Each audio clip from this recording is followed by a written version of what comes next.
Complete shutdown কর্মসূচি ঘিরে গেল কয়েকদিনের মতো আজও স্থবির চট্টগ্রাম ভেটেরিনারি ও এনিম্যাল সায়েন্সেস বিশ্ববিদ্যালয়। সকাল থেকে বিশ্ববিদ্যালয় ক্যাম্পাসে আন্দোলনে নামে শিক্ষার্থীরা।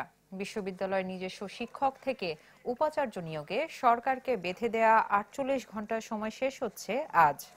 তাই বিকেলের মধ্যে উপাচার্য নিয়োগের দাবি জানান শিক্ষার্থীরা।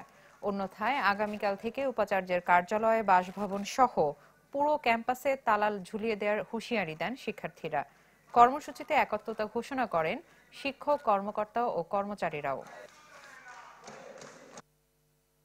বিশ্ববিদ্যালয়ের শিক্ষকরা যতটা নিজের মতো করে অনুধাবন করতে পারে, বাইরের ভিসিরা ততটা ভালো করে করতে পারে না। বাইরের বিশ্ববিদ্যালয়ের আমাদের টিচারদের বাহিরে আলাদা একটা সিন্ডিকেট কাজ করে। সেই সিন্ডিকেটটা সবসময় চায় আমাদের বিশ্ববিদ্যালয়কে অন্যান্য বিশ্ববিদ্যালয় থেকে নিচে নামাই রাখতে। যদি বাইরে থেকে নিয়োগ দেয়, আমরা ওই ভিসিকে আমাদের ক্যাম্পাসে ঢুকতে দিব না।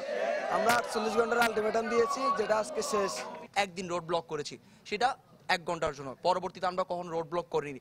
আমরা জাস্ট ইনফরমেশনটা সরকারকে পাস করতে যাচ্ছি যে আমাদের মধ্য থেকে এমন কোনো বিসি না হোক যে আওয়ামী লীগের দোসর। অভ্যন্তরীণ শিক্ষক ব্যতীত অন্য কোনো শিক্ষককে আমরা বিসি হিসেবে চাই না, চাইবো না, মানি না, মানবো না। অতি দ্রুত আমরা ক্লাসে ফিরতে চাই।